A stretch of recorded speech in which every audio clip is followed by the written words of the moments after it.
네, 시장 피셜 오늘의 피셜 시간입니다. 앞서서 이야기 나눴던 펠리즈 투자앤리서치 김민수 대표와 미중산업연구소의 조용찬 소장 함께 이야기 나누겠습니다. 두 분 인사 나누시죠? 예, 안녕하십니까. 안녕하세요. 자, 오늘 이제 또 미국 이야기를 하지 않을 수가 없습니다. 대선이 또 이제 한 2주 정도 나왔고 이제 카운트다운이 되고 있습니다. 트럼프 대통령도 여러 가지로 유세와 이 비방전을 펼치면서 표를 완회하려고 노력을 하고 있고 미리 투표하는 우편 투표도 굉장히 많이 했다고 미국에서도 지금 이야기가 나오면서 결과를 알 수가 없는 예측 불가한 상황입니다. 자, 이런 상황에서 먼저 조용찬 소장님께 좀 질문을 드리면 트럼프 대통령과 바이든 후보 어느 쪽의 승기를 잡을 수 있을지 또 하나 바라볼 수 있는 바로미터가 미국 월가에서 어느 쪽으로 좀 예측을 하고 투자를 하는가도 저희가 보면은 선거 결과에 좀 예측의 하나의 요인이 될 수 있을 것 같은데 미국 월가에서는 어떻게 좀 보고 있나요? 네, 월가 같은 경우에는 현재 재정 정책과 관련해서 네. 바이든 쪽의 그 우세와 관련해서 환영하는 그런 분위기의 보고서들을 많이 내고 있는데요.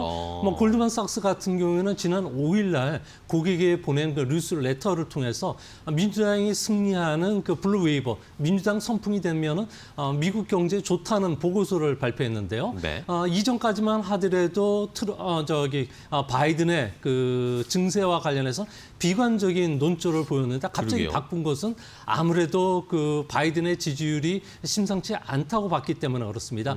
단기적으로 증세 같은 경우는 악재지만 장기적으로 보라는 취지의 그 글을 썼는데요. 아무래도 2조에서 3조 달러에 달하는 단기 부양책도 있고요. 또 장기적으로 인프라 투자뿐만 아니라 기후 변화 대책, 또 오바마 케어 확충, 또 교육비 지출 확대와 같은 성장 촉진책에 관심을 가지라는 겁니다. 이 때문에 무디스 같은 경우에도 블루 웨이브가 된다면 무역 전쟁의 위험도 줄어들기 때문에 내년도에는 미국 경제가 최고의 해가 될 것이라는 극찬을 쏟아냈고요. 네. JP 모건 체이스 같은 경우는 더 나아가 승자 패자와 관련된 기업을 나열시켜서 민주당 정권의 아웃퍼폼 지수를 만들어 발표하기도 했는데요. 정권 교체와 관련해서 플러스 종목이죠. 아웃퍼폼 기업들 같은 경우는 건강이나 의료 기업들, 재생에너지, 토목과 관련된 기업, 그리고 대중국과 관련된 기업을 지수로 하나 묶고요. 또 한 가지는 마이너스 언더퍼폼하는 기업이죠. 저임금 노동자, 그리고 철강, 에너지, 국방 산업과 관련된 부분은 계속 언더퍼폼할 것으로 보고 있다고 합니다. 이제 문제는 2016년도에도 예상치와 다른 결과가 났는데 그러니까요. 이번에도 이렇게 다른 결과가 내놓다면 아무래도 월가의 신뢰도가 좀 떨어질 가능성도 있지 않나 보입니다. 네, 자 그러면 월가의 전문가들, 경제 투자 전문가들은 이렇게 예상을 하고 있고, 골드만삭스 같은 경우에는 진짜 노골적으로 이제 바이든 쪽으로 줄을 선 듯한 분위기도 나오더라고요. 기사나 이런 리포트가 노골적으로 바이든 쪽으로 기울고 있습니다. 자 그러면은 또 궁금한 게 월가는 이렇게 생각하는데 그럼 미국의 일반적인 투자자들이나 국민들은 어떻게 생각하는지도 좀 궁금해요. 미국에서는 그 금융정보 포털 사이트인 그 investing.com이라는 데가 있는데요. 네. 여기에서는 개미들에 대해서 대상으로 조사를 했다고 합니다. 11월 3일 대선 전까지 주시장이 호황을 보인다면 트럼프가 재선이 될 것이라고 응답한 사람이 53%가 됐고요. 또 65%의 투자가들은 트럼프가 바이든 이기는 쪽이 시장의 호재가 될 것으로 보고 있습니다. 아무래도 투표 시 결정하는 요인들은 아무래도 경제라든지 내 호주머니가 얼마만큼 더 늘어나느냐가 중요한 역할을 하고 있고요. 네. 현재 미국 투자가들의 60%는 코로나는 크게 큰 문제가 되지 않는다. 허리케인과 같은 자연재해로 인해서 투자 견해를 바꿀 수는 없다는 이야기를 내놨고요. 또 놀라운 점은 투자가들이 선거 결과보다는 당선자의 새로운 그 경기 부양책 도입에 더 많은 관심을 갖고 있기 때문에 네. 앞으로 현재 그 투자가들 같은 경우에는 연봉 40만 달러 이상 부자들에게 개인 소득세 인상이라든지 주식 매각 시 자본 이득과 관련된 과세가 39.6%로 높아지는 바이든에 대해서는 조금 경계하는 분위기가 역력하다고 합니다. 네. 자, 미국 내의 분위기는 이렇습니다. 월가 쪽에서는 바이든 후보의 승리에 조금씩 무게를 두고 있는 상황인데 또 일반적인 투자자들은 개인들은 트럼프가 되는 게 그래도 증시가 더 좋은 게 아닌가 이런 의견이 좀 엇갈리는데 자 그럼 이제 우리 시장으로 오겠습니다. 네. 김민수 대표님과는 우리 시장과 관련된 이야기를 해야 되겠는데 뭐 사실 이번 대선이 뭐 그렇게 크게 뭐 어떤 섹터라든지 호재를 봐줄 수는 없다 이런 이야기들 나오고 있지만 어쨌든 저희는 체크를 해봐야 될 것 같아요. 네. 바이든 후보가 될 경우라든지 트럼프 대통령이 재선을 할 경우에 저희가 어느 쪽을 좀 지켜봐야 될까요?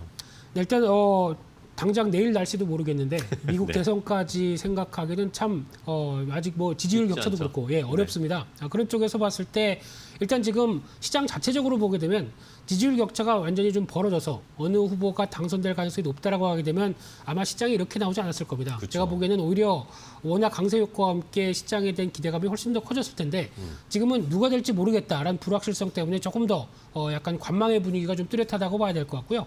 게다가 이제 섹터 쪽으로 보게 되면 트럼프 대통령 시절에 가장 많이 오른 종목들을 국내에서도 같이 연결돼서 본다라고 하게 되면 IT 플랫폼 관련된 쪽이 아닐까 생각되고 있는데 즉 성장주죠.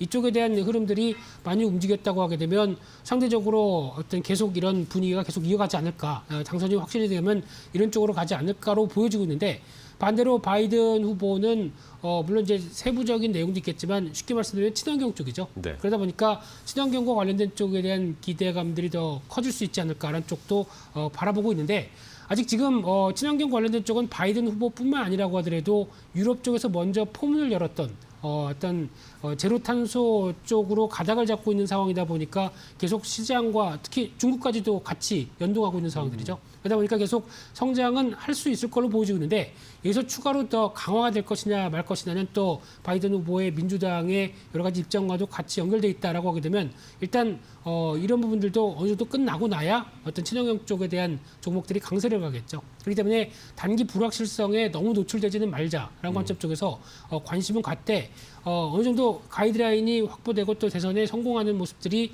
나온다라고 하게 되면 거기서부터는 그때 어느 정도 저희도 대응을 하는 게 좋겠다 이렇게 봐야 될 것 같습니다. 네.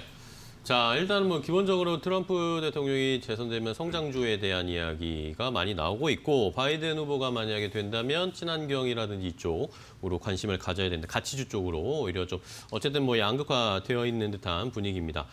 자, 그러면 이제 마지막으로 또 이제 변수 하나가 뭐 부양책 관련된 이야기입니다. 부양책 오늘은 또 이제 뭐 지난주까지는 뭐 결국엔 대선 이후에 나오지 않겠냐 뭐 이런 이야기가 나왔는데 이번 주 들어서니까 또 어쨌든 뭐 펠로시 하원 의장이랑 문우신 정무장관이 얘기는 계속 하고 있습니다. 이러다 보니까 오늘 뉴욕 증시가 올랐는데 이 부양책에 관련된 변수는 저희에게 어떤 시나리오가 나올 때 좀 긍정적일까요? 두 분 각각 간단하게 한번 들어볼까요? 제가 말씀을 드리면요. 민주당 같은 경우에는 뭐 큰 정부를 지향하기 때문에 네. 2조 2천억 달러의 그 재정 그 푸는 작업들과 관련해서는 속도를 낼 가능성이 크지만 당장 중요한 것은 트럼프보다는 이 법안과 관련해서 미 의회에서 승인을 해줘야 되는데요. 네. 공화당 의원들 같은 경우에는 티파티를 중심으로 해서 똘똘 뭉쳐 있습니다. 작은 정부를 지향하는 티파티 같은 경우에는 지방 정부들, 특히 캘리포니아 같은 재정 상태가 안 좋은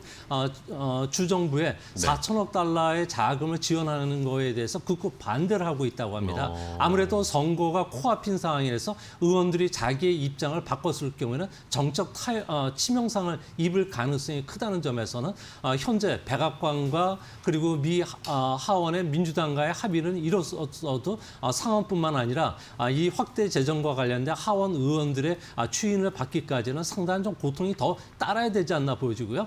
당장 이 법안이 처리되기에는 현재 상황으로서는 좀 무리가 있을 가능성이 높지 않나 이렇게 보여집니다. 네, 뭐 당장 처리되는 건 쉽지 않은 상황인데 부양책이 어쨌든 우리 시장에도 미국 시장에 연동이 되면서 우리에게 영향을 주니까요. 김민수 대표님은 어떻게 보고 계세요? 네, 개인적으로 통과되면은 주식시장의 큰 호재라고 생각됩니다. 국내 시장도 같이 연결이 돼서 받을 부분들인데 하지만 정치는 그렇게 만만하지 않죠. 그렇죠. 쉽게 보면 간 보기에 거의 뭐 끝판왕이다라고 네. 하게 되면 뭐 이번에 또 이제 밀고 당기기를 하는데 아마 또 타결이 될 가능성보다 우리 대선 이후 쪽으로 바라보는 게 더 맞지 않겠느냐라고 하게 되면 아직은 잘 모르겠습니다. 그런데 이제 네. 일단 대선 끝나고 나서는 가장 중요한 거는 이런 경기부양책뿐만 아니라 지금 실업률과 관련된 여러 가지 경기가 많이 힘들어졌던 부분들을 끌어올리는 데 주력을 할 겁니다. 그러면 여러 가지 부분들 쪽에서 당연히 강한 변화가 나올 텐데 그중에 대표적인 게 SOC죠. 그렇기 때문에 지금 이제 건설 기계 관련된 종목들도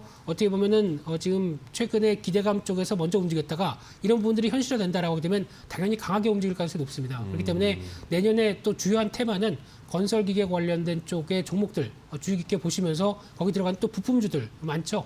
그런 종목들도 같이 눈여겨보시는 전략이 중요하다고 생각됩니다. 네, 알겠습니다. 자, 두 분과 이야기 함께 나눠봤는데요.